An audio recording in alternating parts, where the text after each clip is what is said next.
সকল ভক্তবৃন্দের চরণে আমার শত সহস্র কোটি বৈষ্ণবী প্রণাম রইল। বাঞ্ছা কল্পতরুভ্যশ্চ কৃপা সিন্ধুভ্যেবচ পতিতানাং পাবনেভ্যো বৈষ্ণবেভ্যো নমো নমঃ। ওম নমো ভগবতে বাসুদেবায়। ওম নমো ভগবতে বাসুদেবায়। ভক্তবৃন্দ, আমাদের সর্বশ্রেষ্ঠ ব্রত হচ্ছে একাদশী ব্রত। আমাদের পরবর্তী একাদশী হচ্ছে শয়ন একাদশী ব্রত। এই একাদশী ব্রত কত তারিখ অনুষ্ঠিত হবে, এর পারণ সময় কি, আমাদের দেশে অর্থাৎ বাংলাদেশের পারণ সময় কবে, পশ্চিমবঙ্গের পারণ সময় কবে, এই একাদশীর সংকল্প মন্ত্র কি, এই একাদশীর পারণ মন্ত্র কি, একাদশী ব্রত আমরা কিভাবে পালন করব, এই একাদশীর মাহাত্ম্য কোথায় বর্ণনা করা হয়েছে এবং এই একাদশীর একটি পৌরাণিক কাহিনী আমরা শ্রবণ করব। ভক্তবৃন্দ, আপনারা মনোযোগ সহকারে এই একাদশী ব্রত, আমাদের সর্বশ্রেষ্ঠ ব্রত একাদশী ব্রত মাহাত্ম্য আপনারা শ্রবণ করুন। এই একাদশীর নাম শয়ন একাদশী ব্রত বা দেব শয়ন একাদশী ব্রত। এবং এই একাদশীর নামকরণ কেন শয়ন একাদশী বা দেব শয়ন একাদশী রাখা হয়েছে তাও আমরা শ্রবণ করব। যথারীতি মানুষের কল্যাণের জন্য মহারাজ যুধিষ্ঠির তিনি প্রশ্ন করলেন পরমেশ্বর ভগবান শ্রীকৃষ্ণের কাছে, আষাঢ় মাসের শুক্লপক্ষের একাদশীর নাম কি, এর মহিমাই বা কি, তা আমাকে কৃপা করে বলুন। অর্থাৎ যুধিষ্ঠির মহারাজ তিনি আমাদের কল্যাণের জন্য তিনি যথার্থই প্রশ্ন করেছেন, যা আমরা ভাগবতমে দেখতে পাই। কৃষ্ণ সংপ্রশ্ন অর্থাৎ কৃষ্ণ বিষয়ে তিনি প্রশ্ন করেছেন, যাই কলিযুগের মানুষদের মঙ্গল বয়ে নিয়ে আসবে। কলিযুগের মানুষের তাই মঙ্গল হবে যা কৃষ্ণ সংপ্রশ্ন অর্থাৎ কৃষ্ণ বিষয়ক প্রশ্ন, অর্থাৎ কৃষ্ণকে যুক্ত করে যদি আমরা কর্ম করি তাতে আমাদের মঙ্গল বয়ে নিয়ে আসবে। এই শয়ন একাদশী ব্রত সম্পর্কে তিনি জানতে চেয়েছেন। অর্থাৎ এই ব্রত মাহাত্ম্য শ্রবণ করার পূর্বে আমরা শ্রবণ করি এই একাদশী ব্রত কত তারিখ অনুষ্ঠিত হবে। এখন রথযাত্রা চলছে। রথযাত্রা অর্থাৎ উল্টো রথযাত্রা হচ্ছে কবে, শনিবার 5 জুলাই, শনিবার হচ্ছে উল্টো রথযাত্রা। আর এই শয়ন একাদশী ব্রত হচ্ছে কত, 6 জুলাই রোজ রবিবার শয়ন একাদশী ব্রত। এবং এর পারণ সময় অর্থাৎ বাংলাদেশের পারণ সময় সকাল 5টা 17 মিনিট থেকে সকাল 9টা 47 মিনিট পর্যন্ত হচ্ছে বাংলাদেশে এর পারণ সময়। পশ্চিমবঙ্গে পারণ সময় সকাল 4টা 58 মিনিট থেকে সকাল 9টা 27 মিনিট পর্যন্ত। এই সময়ের মধ্যে আপনারা পরমেশ্বর ভগবান শ্রীকৃষ্ণকে আপনারা পঞ্চশস্য নিবেদন করে তা মহাপ্রসাদ রূপে আপনারা গ্রহণ করবেন। তো একাদশীর মাহাত্ম্য শ্রবণ করার পূর্বে আমরা শ্রবণ করি কিভাবে আমরা একাদশী আমরা পালন করব। আমরা সবাই কম বেশি জানি যে কিভাবে একাদশী ব্রত পালন করব, কিন্তু যারা নতুন তারা অনেকেই জানেন না যে কিভাবে একাদশী ব্রত পালন করতে হয়। একাদশীর পূর্বের দিন 5 জুলাই রোজ শনিবার উল্টো রথযাত্রার দিন আপনারা যারা আমিষ গ্রহণ করেন তারা নিরামিষ গ্রহণ করবেন। এবং একাদশীর পরের দিন অর্থাৎ দ্বাদশীর দিন রোজ সোমবার, এই দিনও আপনারা নিরামিষ গ্রহণ করবেন। অর্থাৎ যারা আমিষাহারী তারা শনিবার দিন নিরামিষ গ্রহণ করবেন এবং রবিবার তো পঞ্চশস্য আপনি গ্রহণ করতে পারবেন না, এবং তার পরের দিন অর্থাৎ সোমবার পারণের দিন সেদিনও আপনারা নিরামিষ গ্রহণ করবেন। এবং একাদশীর দিনে আপনারা পঞ্চশস্য গ্রহণ করতে পারবেন না, পঞ্চশস্য বাদে পঞ্চশস্য গ্রহণ করতে পারবেন না। এবং আপনারা যে সবজি রান্না করবেন সেবজিতে আপনারা সয়াবিন তেল বা সরিষার তেল ব্যবহার করতে পারবেন না, পাঁচফোড়ন ব্যবহার করতে পারবেন না, শুধু জিরা ব্যবহার করতে পারবেন। অর্থাৎ আপনি সবজি গ্রহণ করতে পারেন। মূল নিয়ম হচ্ছে কি, আপনি নির্জলা যদি থাকতে পারেন তাহলে ভালো, নির্জলা না থাকতে পারলে সজলা অর্থাৎ জল গ্রহণ করবেন, দুধ গ্রহণ করবেন। তাও যদি না গ্রহণ করতে পারেন, না খেয়ে থাকতে পারেন, সেক্ষেত্রে আপনি অনুকল্প প্রসাদ পাবেন, অর্থাৎ দুধ গ্রহণ করবেন, সবজি গ্রহণ করবেন, সাবু পেতে পারেন। অবশ্যই সেই সাবুটা যদি ইসকন থেকে আপনারা ক্রয় করতে পারেন তা ভালো। আর বাজারে নর্মাল সাবু সেগুলোতে অনেক সময় ভেজাল থাকে, অর্থাৎ আটা ময়দা দিয়ে তৈরি করা থাকে, সুতরাং সেই সাবু গ্রহণ না করাই ভালো। তাই এই একাদশী আমরা এখন ব্রত মাহাত্ম্য আমরা শ্রবণ করি।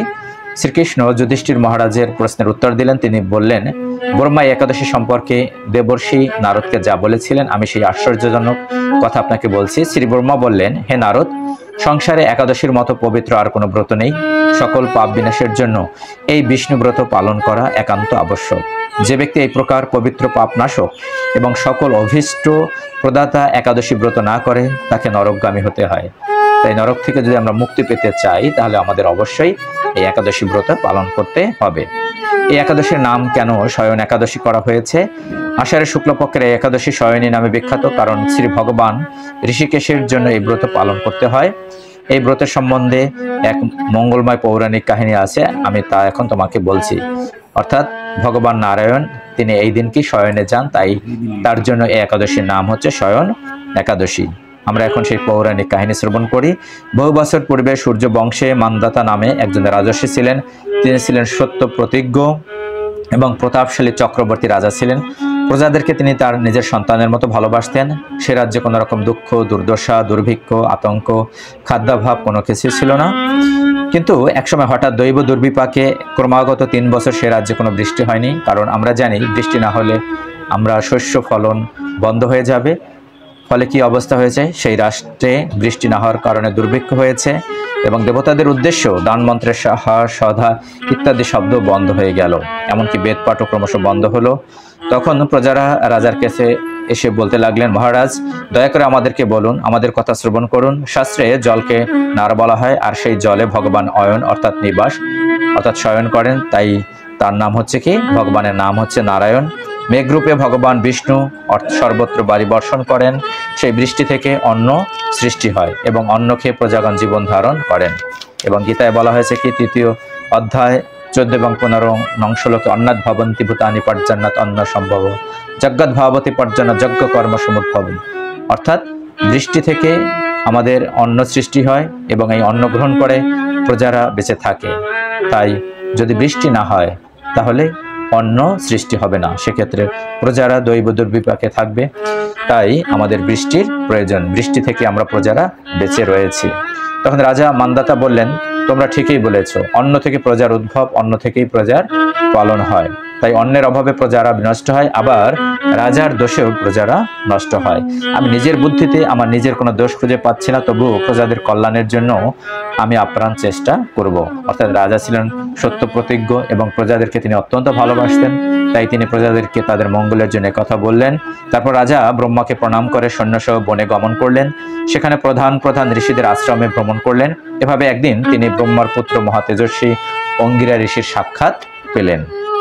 মণিবর তাকে আশীর্বাদ ও কুশল জিজ্ঞাসা করলেন। রাজা তখন তার বনে আগমনের কারণ সবিস্তারে ঋষির কাছে জানালেন। ঋষি অঙ্গিরা কিছু সময় ধ্যানস্থ থাকার পর বলতে লাগলেন, হে রাজন, এটি সত্য যুগ। এই যুগে সকল লোক বেদপরায়ণ এবং ব্রাহ্মণ ছাড়া অন্য কেউ তপস্যা করে না। এই নিয়ম থাকা সত্ত্বেও এক শূদ্র এই রাজ্যে তপস্যা করছে।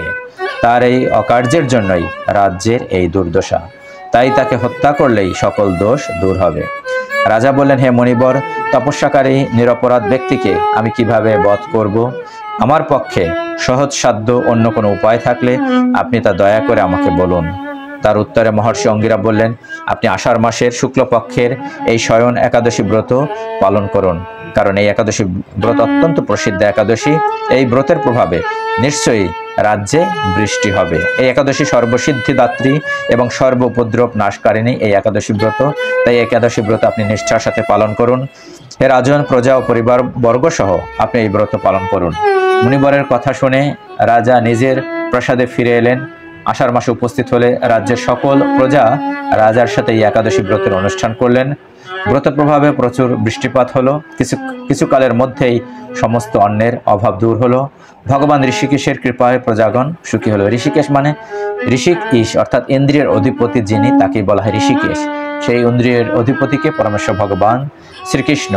এবং ইন্দ্রিয়ের অধিপতি তখনই সন্তুষ্ট হবে যখন আমরা আমাদের একাদশ ইন্দ্রিয়ের সাহায্যে পরমেশ্বর ভগবান শ্রীকৃষ্ণের সেবায় নিয়োজিত থাকব।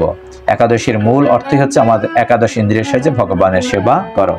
এ কারণে সুখ ও মুক্তি প্রদানকারী এই উত্তম ব্রত পালন করা সকলের অবশ্য কর্তব্য। ভবিষ্যত্তর পুরাণে যুধিষ্ঠির মহারাজ শ্রীকৃষ্ণ তথা নারদ ব্রহ্মা সংবাদ রূপে একাদশীর এই মাহাত্ম্য বর্ণিত হয়েছে। তাই আমরা আমাদের সর্বশ্রেষ্ঠ ব্রত এই শয়ন একাদশী সবাই যেন আমরা নিষ্ঠার সাথে পালন করতে পারি, ভগবান শ্রীহরির কাছে এই প্রার্থনা করি। হরে কৃষ্ণ। এবং এই একাদশীর সংকল্প মন্ত্র কি? আমরা যদি মন্ত্র না জানি তাহলে একাদশীর পূর্বের দিন অর্থাৎ উল্টো রথযাত্রার দিন শনিবার দিন রাতে আপনি শোয়ার পূর্বে ভগবান শ্রীহরির সামনে আপনি প্রার্থনা করবেন, আমি যেন এই একাদশী ব্রত নিষ্ঠার সাথে পালন করতে পারি। হে শ্রীহরি, আপনি আমাকে কৃপা করুন। এভাবে আপনি সংকল্প করবেন। অথবা একাদশীর সংকল্প মন্ত্র রয়েছে, সেই সংকল্প মন্ত্র হচ্ছে একাদশম নিরাহার স্থিতাহম অপরেহনি ভক্ষ্যামি পুণ্ডরিকাক্ষ শরণম মে ভবাচ্যুত।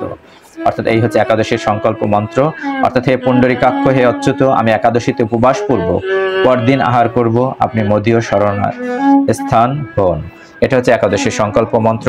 আর পারণ মন্ত্র অর্থাৎ পারণের দিন, পারণের সময় আপনি কিভাবে পালন করবেন সেই পালন মন্ত্র রয়েছে। একাদশম নিরাহার ব্রতে না আনেন কেশব, প্রসিদ্ধ সুমুখ নাহত জ্ঞান দৃষ্টিপ্রদ ভব। এই হচ্ছে একাদশীর পালন মন্ত্র। এই মন্ত্র পালন করে মহাপ্রসাদ ভগবানকে নিবেদন করবেন এবং সেই প্রসাদ তারপর বিমলা দেবীকে প্রদান করবেন, তারপর সমস্ত বৈষ্ণবদের প্রদান করবেন এবং তা গৃহের যারা রয়েছে তাদেরকে প্রদান করবেন এবং তারপর আপনি তা গ্রহণ করবেন। এভাবে আপনি সারাটা দিন অর্থাৎ একাদশীর পূর্বের দিন থেকে শুরু করে অর্থাৎ উল্টো রথযাত্রার দিন শুরু করে শনিবার দিন থেকে শুরু করে আপনি তপস্যা করবেন এবং রবিবার দিন তো একাদশী এবং সোমবার হচ্ছে পারণ এবং সেদিনও যারা আমিষাহারী আপনারা অবশ্যই আমিষ বর্জন করবেন। আর যারা ভগবানের প্রসাদ পান তাদের তো কথাই নেই, তারা সৌভাগ্যবান।